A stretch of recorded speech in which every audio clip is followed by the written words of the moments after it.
A seguir, Hora da Notícia. Passo Fundo começa a receber famílias de venezuelanos e esse é assunto para o quadro Fatos de hoje. Dia Nacional de Prevenção de Arritmias Cardíacas e Morte Súbita. A gente fala sobre o assunto com o cardiologista Edmar Lima aqui no estúdio. O campus da UPF já é um local livre de energias não renováveis e na edição de hoje nós vamos explicar o que isso significa. E ainda a última estação de leitura deste ano da Jornada em Movimento foi em Marau. Hoje é segunda-feira, 12 de novembro, é Hora da Notícia.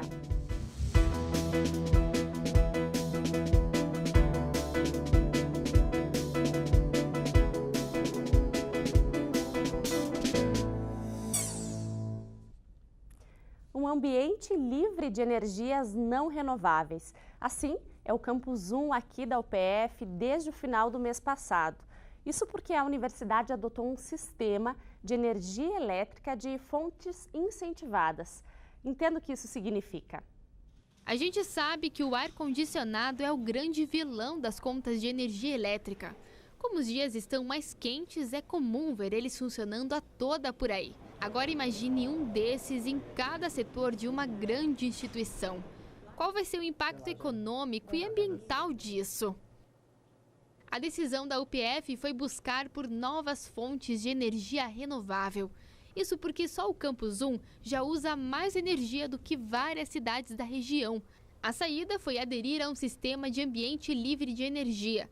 Isso significa que toda a energia elétrica consumida no campus vem de fontes incentivadas, geradas em hidrelétricas e parques eólicos. Hoje a gente vai trabalhar com essa economia de 25%, podendo chegar a 30% ou até 35%, né? Dependendo dos aumentos que vai ter no mercado convencional da energia, né? Onde a UPF, por estar comprando energia de fontes incentivadas através de contratos longos, né? Isso imuniza ela dos aspectos da inflação tarifária da energia convencional no mercado comum. Além disso, uma usina de energia solar foi instalada no campus, o que implementa em até 4% do consumo total de energia da universidade. O parque de geração fotovoltaica da UPF tem uma área de 750 metros quadrados, onde estão 54 painéis responsáveis pela captação da luz solar. Todos eles são responsáveis em gerar até 2.300 kW por mês, o que poderia fornecer energia para 15 residências. Além da redução de custos, a UPF também ganha na sustentabilidade ambiental. Afinal, por aqui, só se usa energia renovável.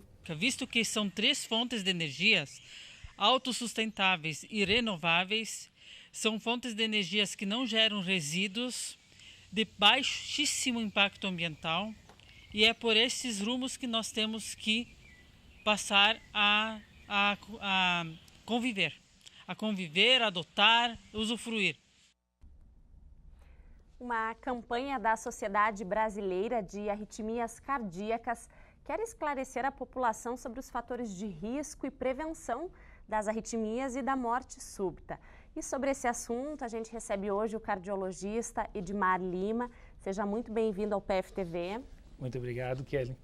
Foi um prazer estar aqui. Muito obrigado pelo convite.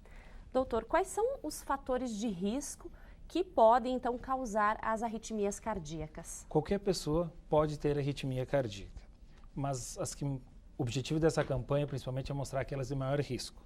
Então, quais são os pacientes que têm mais risco de ter arritmias cardíacas? É aqueles que têm uma idade mais avançada ou pacientes que já têm uma doença cardíaca, exemplo, um pós-infarto ou uma doença genética cardíaca. Esses são os que podem apresentar as arritmias de maior risco. Como é que a gente identifica e sabe que está tendo uma arritmia? Os sintomas comuns de arritmia é a sensação de palpitação, é a sensação de sentir o coração bater mais rápido. Isso é um sinal, ou seja, é um sinal que já pode procurar atendimento médico para a sua investigação. Não que toda arritmia, essa palpitação que ele sinta, seja de alto risco, mas é um sinal que possa ser necessária investigação.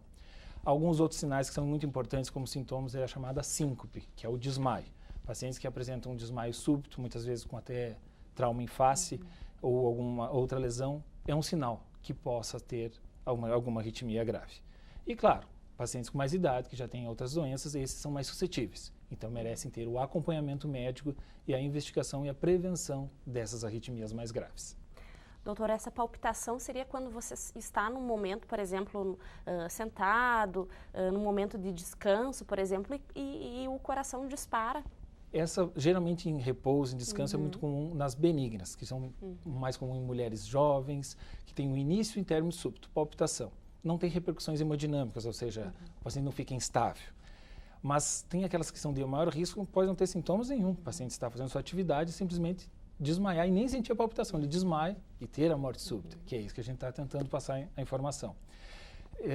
Numa atividade física, por exemplo? Isso que ele fala, atividade física. Atividade física, alguns pacientes podem sentir essa palpitação. E um dos sinais de risco é aquele paciente, ou aquela pessoa, o atleta, ou atividade física normal, fazendo atividade física e apresenta o desmaio na atividade física. E isso é um sinal de risco. Esse é um exemplo que deve ser investigado, pois pode ter maior risco ou uma doença genética presente que possa levar a arritmia e morte súbita. Quais seriam os sintomas? Então, o desmaio seria o principal sintoma para Algumas buscar vezes, ajuda médica? ou a maioria das vezes, o paciente não apresenta sintomas. Simplesmente, o primeiro sintoma pode ser a morte súbita. Porém, alguns têm os sintomas, que pode ser desmaios ou palpitações. E esses que não têm sintomas, mas que têm maior risco, que deve ter um controle, deve ter uma atenção melhor, ter maior acompanhamento do seu cardiologista, são aqueles que já têm uma doença cardíaca ou já são recuperados de uma parada cardíaca. O maior exemplo que a gente tem é o paciente com maior risco de cardiopatia isquêmica, de infartos. Aquele paciente que possa estar apresentando infarto agudo ou que seja recuperado de um infarto prévio. Esses são pacientes que têm mais risco de morte súbita, então deve ter o acompanhamento com o cardiologista para evitar esse desfecho. E isso também vale aquela visita ao médico como prevenção. Exames preventivos podem identificar isso, também. Com certeza, tudo começa da alteração no estilo de vida, alimentação saudável, atividade física, com prevenir os riscos. Ou seja, se o coração está saudável, dificilmente ele vai ter uma arritmia de alto risco. Claro, pode ter doenças genéticas, mas se ele tem um coração doente, sim, aí passa a ser uma arritmia de alto risco. Claro, e outras arritmias que também são presentes com pacientes de mais idade, tipo a fibrilação atrial, que pode formar coágulos intracardíacos e ter risco de AVC, que também deve ser avaliado com tratamento adequado para evitar essa mortalidade, ou seja, os riscos de doenças que trazem bastante complicações. Identificado o problema, doutor, quais são os tratamentos? Os tratamentos é direcionado qual o tipo de arritmia e o risco delas. Algumas podem ser usadas simplesmente com medicações. Outros casos têm a ablação, ou seja, através de catéteres se corrige o estímulo elétrico do coração alterado que está formando essa arritmia e muitas vezes pode ser até curativo. Algumas vezes a doença é tão grave que esse paciente, para ele evitar a morte súbita, necessita de implantes de dispositivos que previnem a morte súbita, que é o desfibrilador cardioimplantável, que ele fica observando o coração e no momento que o paciente tem uma parada cardíaca por arritmia, ele dá aquele choque de desfibrilação e evita a morte súbita. Então, a nossa função é identificar esses tipos de pacientes para levar ao melhor tratamento e, se necessário, evitar essas mortes súbitas. E essa semana tem, como hoje é o dia de alerta, tem algumas atividades que acontecem aqui na cidade que a comunidade também pode participar. Sim, o Hospital da Cidade está bem engajado, junto com a SOBRAC, a Sociedade Brasileira de Arritmias, está fazendo aulas no hospital, informação para profissionais de saúde e população geral sobre arritmias, para entenderem as arritmias. E no dia 14, à tarde, na Praça Toqueta, estará sendo feita uma feira de orientação para a população geral sobre arritmias e identificar uma parada cardíaca, como poder atender uma pessoa que eles vejam que possa ter uma parada cardíaca e informações gerais. Tá certo. Muito obrigada pela sua participação aqui no Hora da Notícia. Uma boa semana. Muito obrigado. E sábado foi dia de caminhada rosa e azul aqui em Passo Fundo. A largada foi da Praça Marechal Floriano e encerrou no Espaço Antônio Augusto Preto, no Hospital da Cidade. Todas as atividades foram alusivas ao Outubro Rosa, mês de prevenção ao câncer de mama, e ao Novembro Azul, mês de prevenção ao câncer de próstata. Além de uma mateada, quem concluiu a caminhada pôde participar de um momento de doação de lenços e cabelo, além de receber orientações sobre as doenças.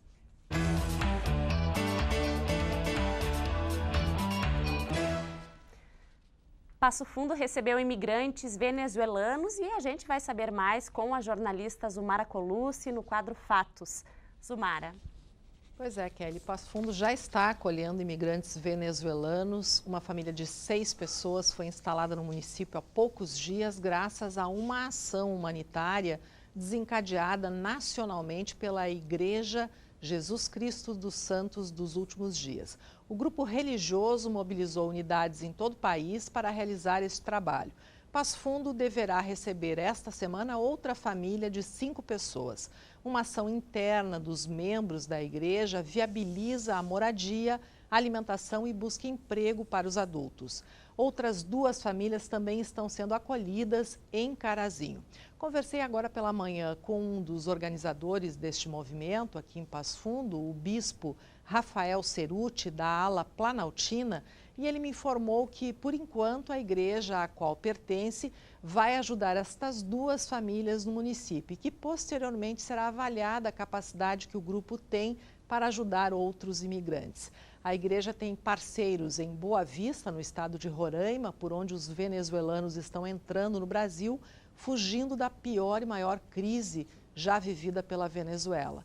Empresas como a Companhia Aérea Azul vêm auxiliando no deslocamento desses imigrantes.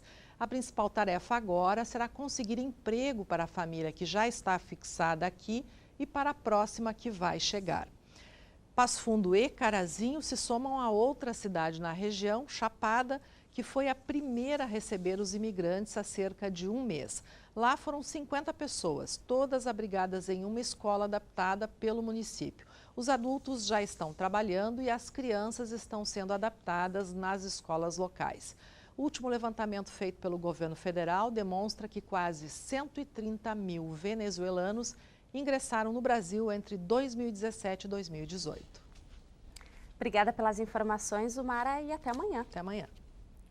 E terminam hoje as inscrições para o vestibular de verão da UPF. Entre os benefícios financeiros oferecidos estão ProUni, Bolsa Fundação UPF, Plano de Apoio Estudantil e Programa Emergencial de Crédito. As pessoas com idade mínima de 35 anos, com o ensino médio concluído, também podem ingressar pelo programa Recomeçar Plus. A prova vai ser no sábado, dia 17, e as inscrições podem ser feitas, então, pelo site vestibular.pf.br. A última edição da estação de leitura da Jornada em Movimento foi em Marau e a gente mostra no próximo bloco. Nós já voltamos.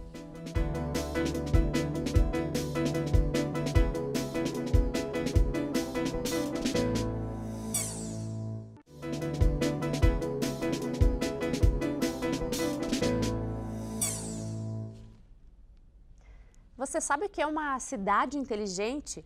Um projeto de extensão aqui da UPF busca propor tecnologias para o desenvolvimento de soluções computacionais nessas cidades. E esse vai ser assunto do Universidade Aberta desta semana. O programa vai ao ar hoje, às 8h30 da noite, tem reprises na terça e também na quinta.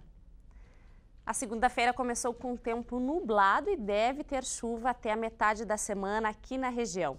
Veja os detalhes.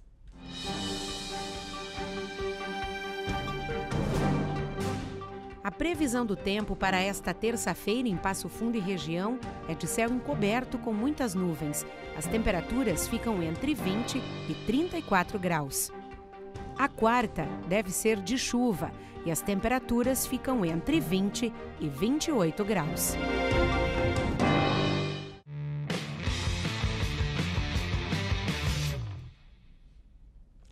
O fim de semana foi de competições para os atletas apoiados pela UPF.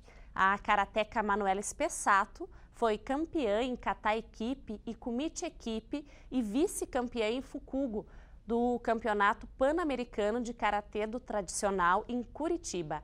E o ciclista Ricardo Machado ficou em terceiro lugar no Campeonato Pan-Americano de Mountain Bike Marathon na Argentina.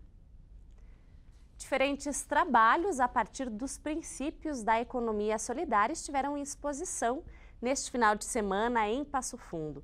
A Fressol, que aconteceu no Salão Paroquial da Igreja São Vicente de Paulo, reuniu produtos das agroindústrias, artesanato, alimentos ecológicos, cosméticos orgânicos, confecções e produtos da agricultura familiar. O tema deste ano foi comércio em plataforma eletrônica de forma justa e solidária e sustentável. No sábado, o município de Marau recebeu a última estação de leitura de 2018. Na escola 28 de fevereiro, os alunos e professores puderam mostrar os trabalhos feitos a partir da leitura de autores sugeridos pelo projeto da UPF, o Jornada em Movimento.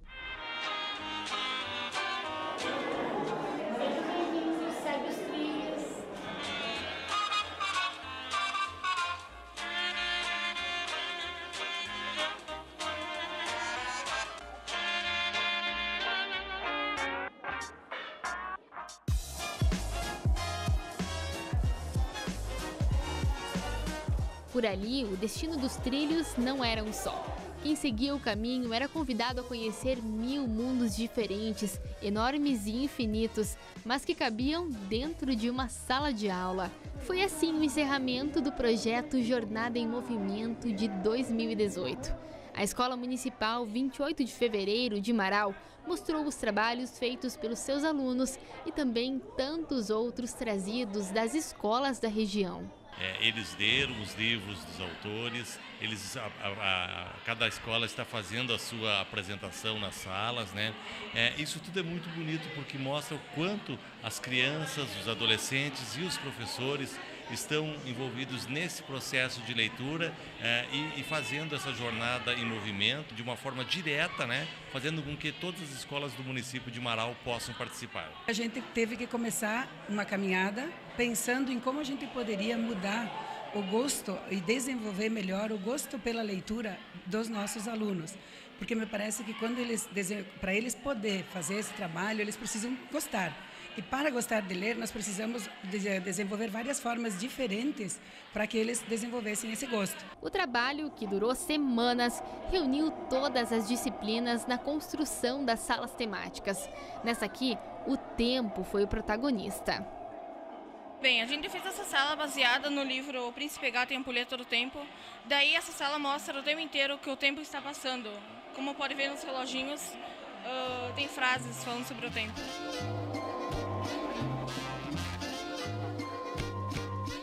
E o tempo passa mesmo. Quem nem viu isso acontecer foram os alunos dos primeiros anos, que montaram um dominó literário.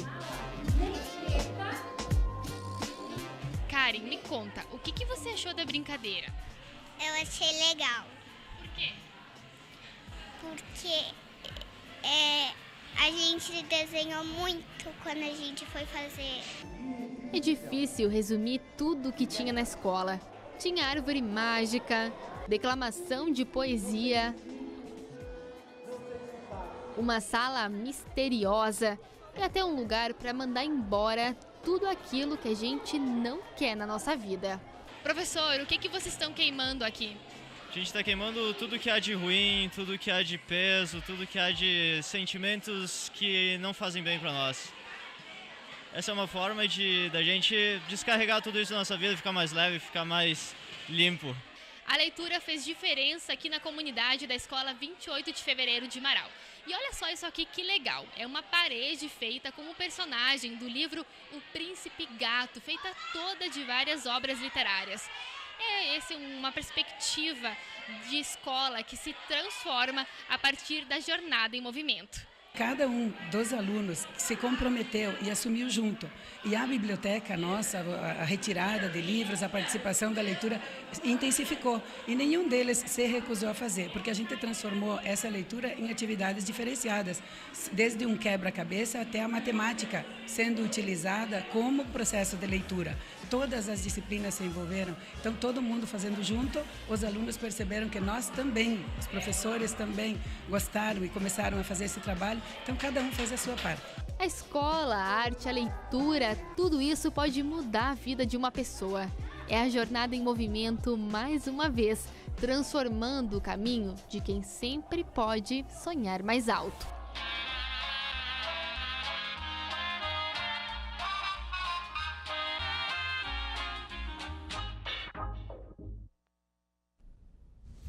essas foram as informações de hoje. Obrigada pela sua companhia, tenha um ótimo início de semana e amanhã a gente espera por você ao vivo ao 12h30. Até lá!